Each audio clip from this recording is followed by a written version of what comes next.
Nah, ini. Oke. Jadi selamat pagi kakak-kakak dan teman-teman semua.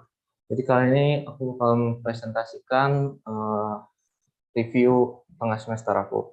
Jadi next. Oke. Jadi apa aja sih kegiatan di kelas 11 ini? Next ya. Oke, jadi di sini kita ada rutinitas harian, mulai dari waktu hening, jurnal harian, koordinasi, lalu ada atomic essay, artikel harian, dan notulensi. Mulai dari waktu hening. Waktu hening ini bermula dari kita kelas 10 mungkin. Terus kita kebanyakan melakukan waktu hening ini secara bersamaan.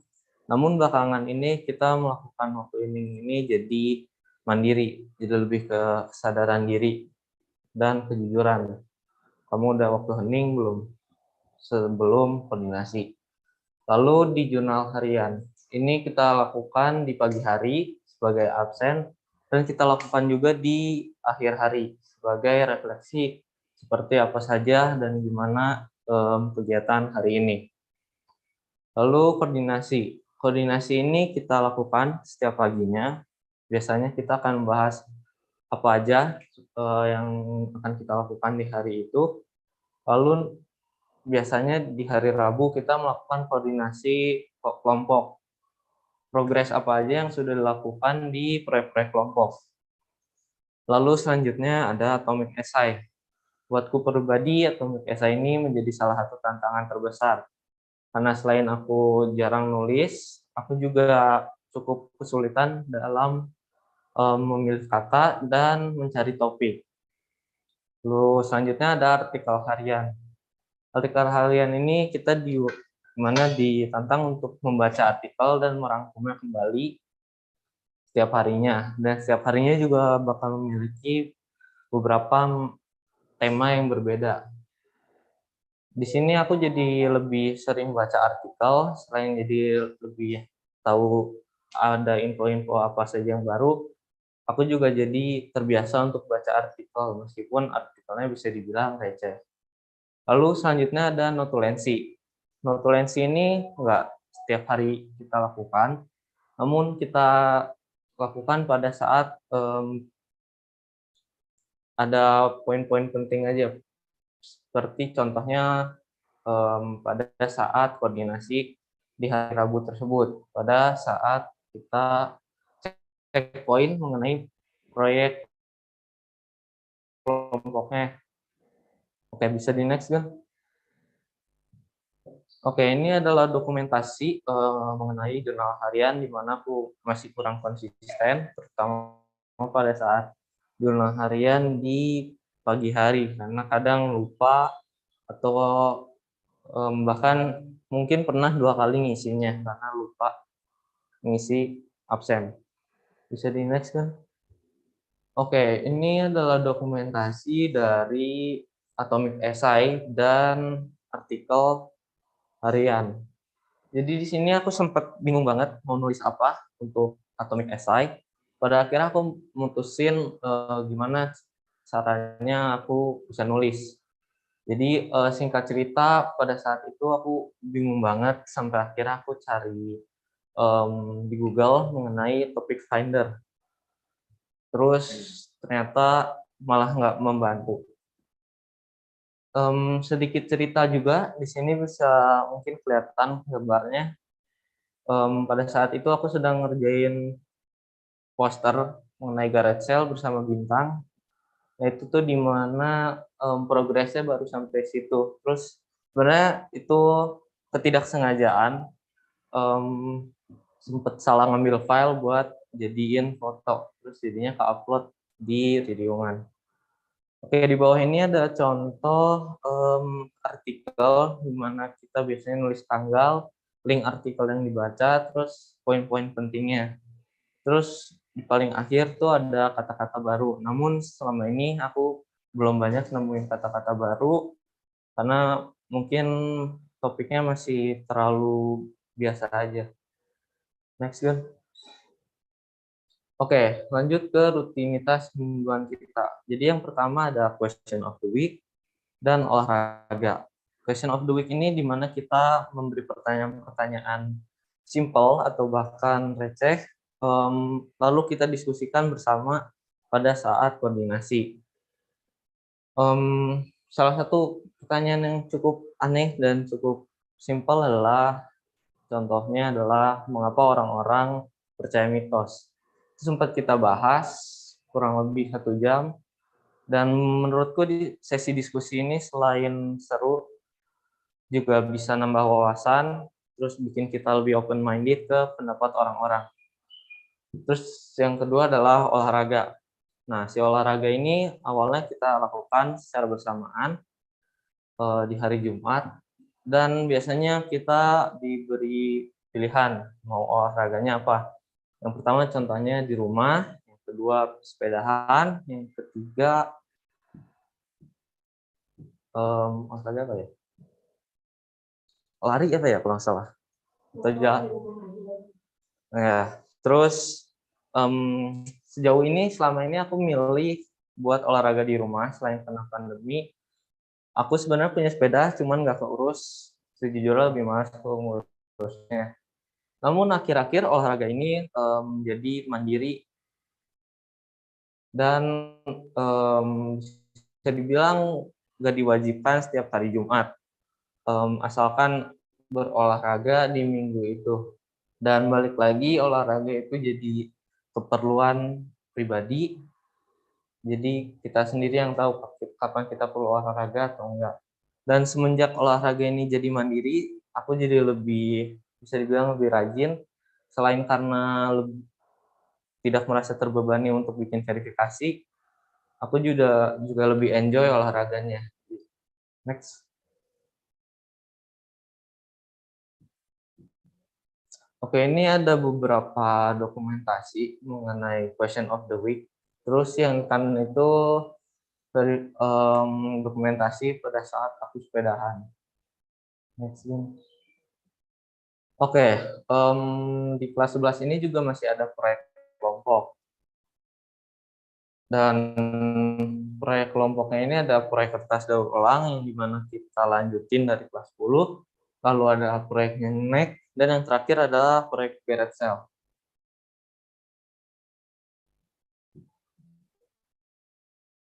Oke, di sini ada dokumentasi di mana yang kedua ada proyek kertas, yang terakhir adalah dokumentasi diskusi bersama kelas 11. Oke, mungkin kita ceritain dulu dari Garret Cell.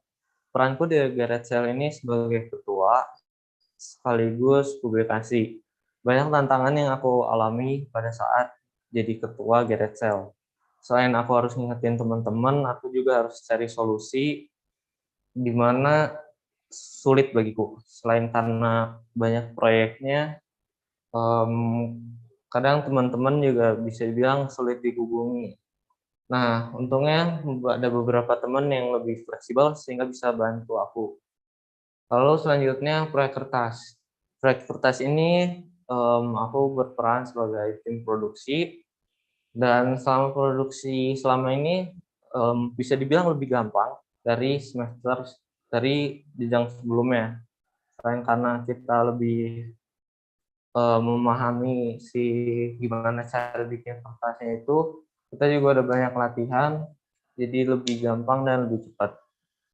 Oke, mungkin proyek Nenek aku belum banyak perannya, karena sebenarnya kita dibagi jadi 2 kelompok, ada yang di Nyenek, ada yang di proyek kertas. Mungkin bisa di next. Oke, selain itu, selain ada proyek kelompok, kita juga ada proyek mandiri. Oke.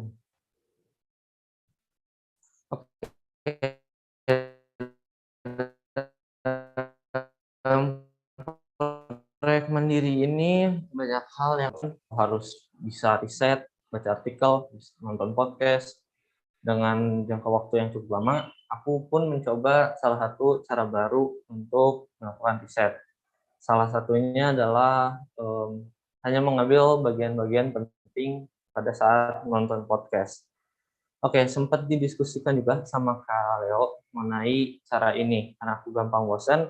Jadi kenapa enggak aku ngambil poin-poin pentingnya aja. Misalkan aku nonton podcast A, aku dapat intinya, aku ambil poin pentingnya, aku ganti video yang lain. Bila aku udah bosan.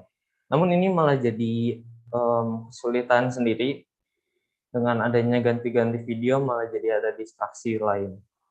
Namun sebelum itu dilakukan, aku juga sempat cemas bahwa gimana nanti kalau aku cuma nonton sebagian-sebagian, aku nggak akan ngerti.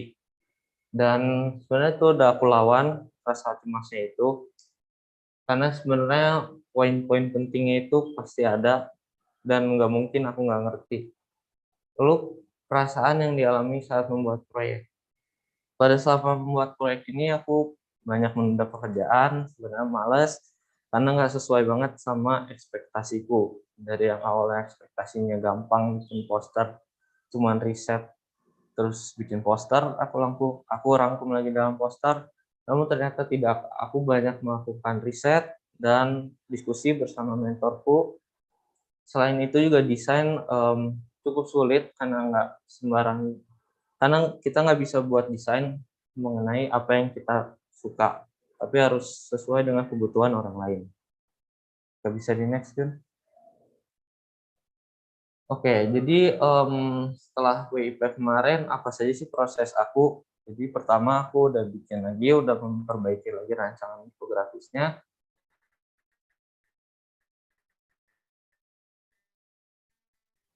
Lalu aku udah cari kerjaan. Seperti yang sudah aku bilang sebelumnya, hambatannya lebih ke banyak mendapat pekerjaan dan rasa malasnya itu sendiri.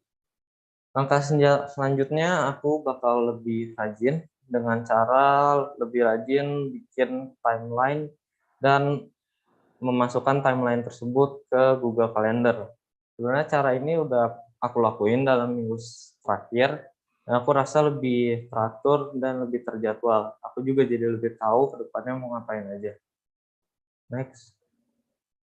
Oke, ini dokumentasi. Setelah WIP, aku memperbaiki infografis aku. Karena sebelumnya salah satu sarannya adalah warna yang kurang, jadi warnanya aku benerin. Terus aku udah tambahin beberapa animasi lainnya.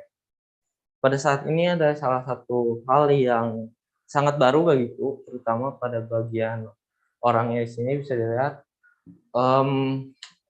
Aku bukan salah satu orang yang bisa gambar, dan ini pertama kalinya aku gambar orang. Meskipun bisa dibilang simple, yang penting si maknanya atau ekspresinya dapat. Next kan, bisa di-play nggak videonya?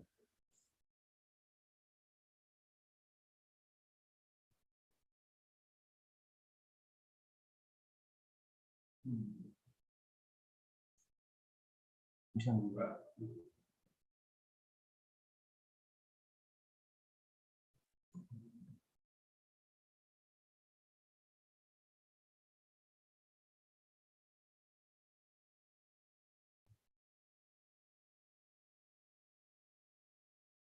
Nggak bisa ya?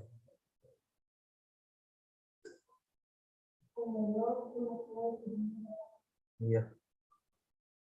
Oke, di sini sebenarnya ada video mengenai proses di mana aku memperbaiki rancangan posternya aku, cuman sayangnya nggak bisa di-play.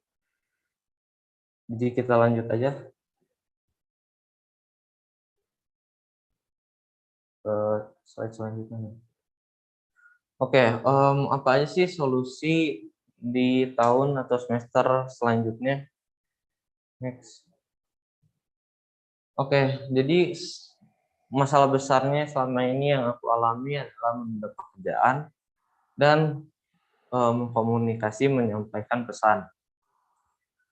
Yang pertama mendapat pekerjaan, aku banyak malas, terus banyak ragu, terutama pada saat hubungin mentor. Aku banyak ragunya, banyak mikirnya. Pada akhirnya aku tunda-tunda terus sampai akhirnya jadi ketinggalan. Nah, solusi buat itu aku bakal buat jadwal di yang teratur di Google Calendar, sekaligus aku belajar untuk jadi lebih percaya diri. Dan yang kedua adalah komunikasi menyampaikan pesan. Ini mungkin salah satu kendala yang aku alami pada saat presentasi, pada saat ngobrol sama mentor. Aku sulit buat menemukan kata-kata yang tepat, sehingga sulit untuk menyampaikan apa sih yang aku mau omongin. Dan solusinya itu belajar buat ngomong. Seperti contohnya banyak latihan sebelum presentasi, baca-baca tulisan, sehingga bisa nambah kosakata aku. Next. Oke, mungkin sekian dan terima kasih. Apabila ada pertanyaan dan saran, diperbolehkan.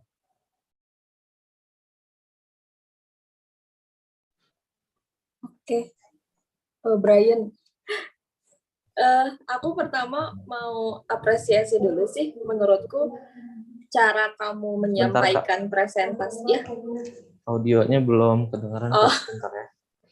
oke.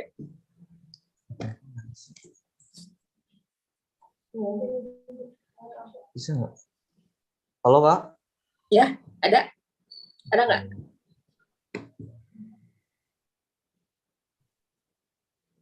Ada nggak suaranya? Oke, ada. Ada dong, sampai aku. Nah, oke. Ibi, aku pertama mau apresiasi dulu sih. Aku kaget ternyata kamu presentasinya cukup bagus. Makasih. Terus kamu pakai batik, jadi aku kayak lagi seminar. Kayak lagi ada seminar gitu. Menurutku cara kamu menyampaikan presentasimu gitu ya, udah cukup bagus kok gitu. Jadi menurutku kamu tidak perlu kurang percaya diri dengan cara kamu berkomunikasi gitu. Karena kalau yang tadi aku lihat selama kamu presentasi, apa yang ada di slide-mu dan apa yang kamu sampaikan itu cukup aku tangkap dengan baik gitu. Cara kamu menyampaikan juga baik gitu. Nah, aku paling mau nanya sih soal tadi kan kamu bilang bahwa proyek mandirimu itu ternyata kayak pas pertama kali tuh kamu dibenturkan dengan ekspektasimu di mana kamu kira proyek mandirimu itu akan gampang gitu pekerjaannya karena kan sekadar membuat poster, riset terus dituangkan dalam poster. Nah, aku menjadi ingin tahu nih awal kamu mulanya memilih si proyek mandiri ini tuh awal banget teh kenapa? Apakah karena memang gampang itu atau apa? Itu semua berawal dari kelas 10 aku bikin guide, di mana salah satu hal yang aku minati dan aku kuasai adalah desain. Terus apa yang dibutuhkan dunia itu waktu itu aku nulis happiness.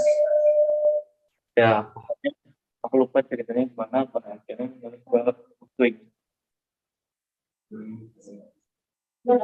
Sampai akhirnya aku lupa milih, kenapa aku milih swing.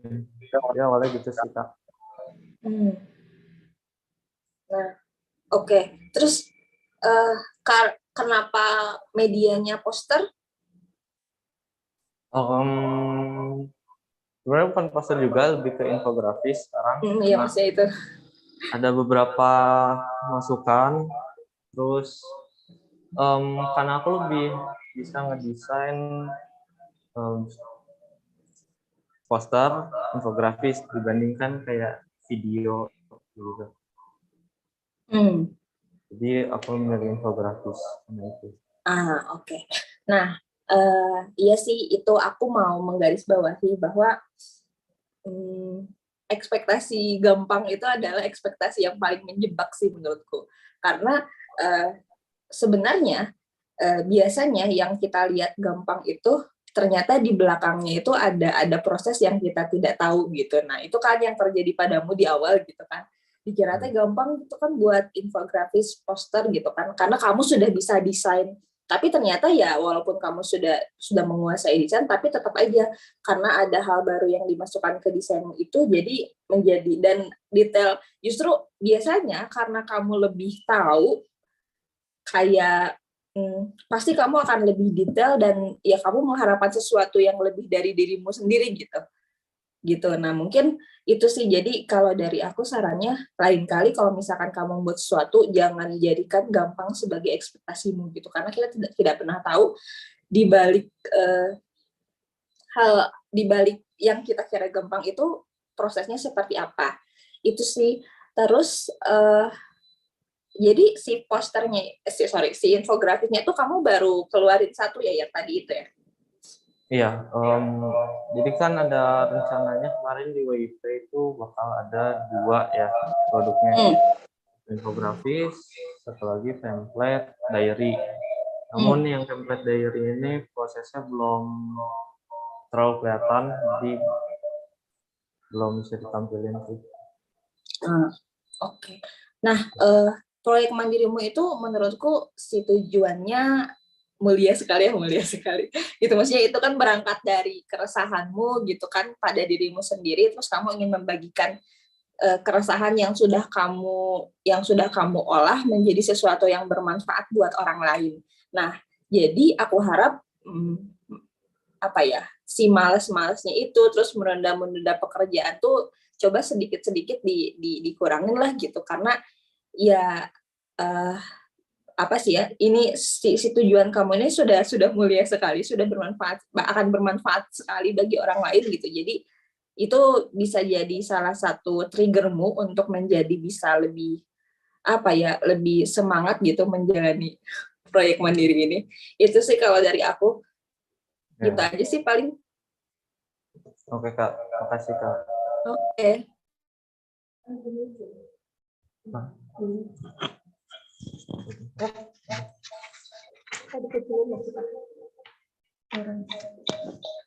Oke, Bi, di sini ada di layar ada ini nggak gambar ini? Ada. Kan bisa di-back sebelum yang video tadi persis. Betul lagi. Nah. Oke. Ini kan ada poster ya, dan kamu ingin membuat ini untuk anak usia berapa? 5, di jenjang 5 sampai 6 SD. Oke. Menurutmu kalau misalnya anak usia 5 tahun bisa membaca tulisan sekecil ini nggak? 5 sampai 6 SD, Kak. Oke. 5 sampai 6 SD. Nah, menurutmu adikmu itu umur berapa? Umur berapa ya? 12. 12 kelas? Kelas 6. Nah, coba kamu liatin ini ke adik kamu. Adik kamu itu adalah salah satu target dari kalau kata Gina mah tujuan muliamu ini kan. Gitu. Coba kamu liatin ke adikmu apakah ini merupakan hal yang menarik atau tidak untuk anak-anak seumuran dia. Karena kamu ini mau bikinnya infografis, yang namanya infografis tuh minim yang namanya tulisan. Nah, kalau aku lihat ini masih terlalu banyak istilahnya tulisan di sini, dan ini bukan infografis. Coba cari tahu lagi infografis yang kira-kira cocok untuk menjelaskan sebuah teori itu seperti apa. Nanti kamu akan tahu jawabannya seperti apa. Dan menurutku Ibi kayaknya bisa lebih riset kembali. Kira-kira desain apa aja nih yang lebih kekinian dan bisa lebih menunjukkan tentang mood swing-nya kayak gitu. Kalau menurutku desainnya, aku tanya dulu, kamu puas nggak dengan ini? Belum. Oke, apa yang bikin kamu nggak terlalu puas dengan hasil infografismu? Satu, kayak masih banyak ruang kosong, terus benar tadi masih banyak tulisan. Oke. Kalau misalnya kamu kan punya contoh ya, kalau aku lihat di video WIP, kamu kan punya satu contoh yang bisa menjadi inspirasimu. Nah, kan kalau aku ngelihat dari contoh yang kamu kasih itu beneran infografis ya. Nah, kalau yang ini aku ngelihatnya masih kayak catatan pribadi aja gitu buat Brian, dan kalau misalnya untuk dijadikan untuk warna sih udah oke, eye-catching gitu. Cuman tulisannya kali masih terlalu kecil-kecil. Dan ini udah dikasih lihat ke mentor desain belum? Belum, karena baru jadi ya. Iya. Nah, aku sih ngelihat Ibi ya sebagai koordinat kakak kelasmu.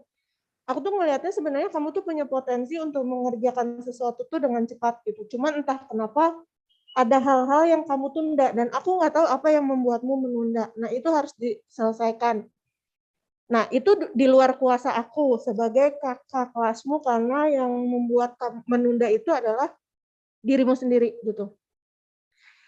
Dengan waktu yang panjang, menurutku kamu pasti jauh bisa lebih bikin lebih baik daripada ini gitu. Dan caranya gimana? Nah, itu Ibi yang harus cari tahu lagi karena ini adalah proyek mandirinya Ibi seperti itu. Nah, yang kedua, aku ingin Ibi lebih detail sih untuk segala sesuatu. Sebenarnya gini ya, Bi, aku melihat proses di sini betapa kalian teh paciuh gitu ya hari ini. Ya iya ke ditu, iya ke sini gitu ya. Apa namanya? Kamu tuh gesit gitu, misalnya pindahin ini, colok sini, colok sana gitu ya. Nah, sebenarnya kan kamu bisa melakukan itu. Nah, tapi aku mempertanyakan sesuatu, apakah kamu mau bergerak ketika kamu baru merasa terdesak? Ngerti nggak? Ini pernah kamu sampaikan juga ke aku tuh waktu kamu mulai terancam tidak bisa ikut RTS.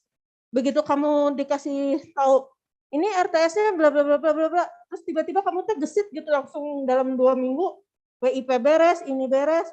Lalu sebulan kemarin kemana aja nih Ibi kalau kita boleh tahu gitu. Ya. Jadi apa sebenarnya yang Ibi cari dari menunda-nunda? Apakah kamu butuh tegangan tinggi dulu? Nah, kalau butuh tegangan tinggi, aku nggak akan kasih tegangan tingginya di bagian nanti kamu nggak bisa ikut RTS, enggak. Nanti aku kasih metode lain, tegangan tingginya seperti apa gitu ya. Kalau kamu memang harus butuh terdesak dulu untuk bisa menyelesaikan ini semua. Dan aku setuju banget sama kata-katanya Kak Gina, jangan sampai kamu memudahkan sesuatu. Karena hasilnya jadi apa? Jadi seadanya. Kalau kamu memudahkan sesuatu gitu. Jadi riset, inspirasi, dan itu pasti akan membuat kamu jauh lebih baik lagi. Dan untuk membuat infografis untuk sebuah untuk sebuah tema, kalau misalnya nanti memang kamu ingin bekerja di dunia desain grafis dan di suatu perusahaan, aku rasa kamu akan langsung kena SP1. SP1 itu adalah surat peringatan. Karena apa? Karena lambat gitu. Sementara kalau misalnya nanti kamu bekerja, Brian tolong dong bikin infografis tentang mood swing gitu ya. Oke, dan itu tuh harus selesai besok gitu. Nah, itu tuh bisa karena punya skill. Nah, kalau misalnya sekarang kan kamu lagi belajar. Tapi menurutku sebulan untuk bergerak seperti ini terlalu lambat. Jadi tingkatin speed-nya dan ingat, jangan jadi deadliners ya. Karena kalau kamu jadi deadliners tuh berantakan banget. Sama detail, kurang detailnya. Jadi kamu kayak karena dalam waktu yang sangat singkat kamu harus melakukan banyak hal, akhirnya tuh banyak detail yang kehilang gitu. Seperti contohnya salah membuat jadwal ya. Jo mau presentasi jam 7.15 gitu kan, sekolah juga baru mulai jam 7.30. Itu hal simpel dan kayaknya udah pernah Kak Gina protes ya Kak Gina yang waktu itu ya? Di yang pertama ya? Iya. Iya, Jadi waktu itu bingung juga Kak akunya. Gina sempat nanya gitu, ini si Ibi presentasinya ini, enggak dia salah. Diamin aja nanti kita koreksinya waktu-waktu dekat aja biar dianya paham gitu harus seperti apa. Kan dia suka tegangan. Jadi kita kasihnya waktu dekat-dekat aja. Kayak gitu ya, Bi ya. Jadi kalau menurut aku masalahmu tuh ada di kamu gitu. Jadi masalahmu tuh bukan di lingkunganmu, masalahmu tuh bukan siapa temanmu, siapa kakak kelasmu, siapa bukan faktor eksternal yang mempengaruhimu, tapi sebenarnya faktornya ada di dalam diri kamu sendiri dan itu yang bisa menyelesaikan adalah dirimu sendiri kayak gitu. Sekarang boleh masuk ke pertanyaannya Bintang, boleh dibaca sama Bapak Operator. Pak, ini Pak. Ya, ini ada pertanyaan dari Bintang. Aku mau kasih masukan untuk posternya lebih baik kamu coba cari riset art style tertentu untuk sisi visualnya. Soalnya dari apa yang aku lihat di poster kamu, art style-nya terlalu corporate art style poster perusahaan modern, jadi kurang terasa untuk anak-anak. Boleh dijawab? Oke, mungkin sedikit tanggapan dulu. Ini jadi salah satu contoh hambatan juga, selain karena tadi aku bilang nggak bisa gambar, jadi aku kayak ya milih yang aku bisa aja deh gitu. Jadi itu ngaruh juga ke hasil yang aku buat. Cuman makasih banget masukannya buat Bintang, bisa jadi catatan ke depannya. Oke, sama-sama.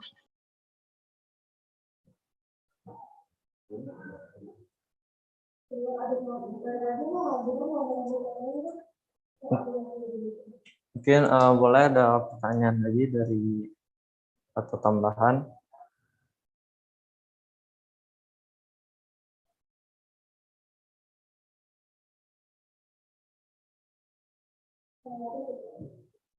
Ada. Oke, mungkin segini aja dulu RTS-nya, presentasinya. Terima kasih buat saran-saran, pertanyaannya, cukup membantu.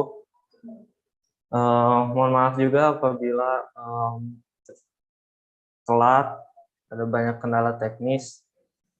Sekian dan terima kasih. Oke, semangat Hegen, Ibi. Kasih Kak. Yuk.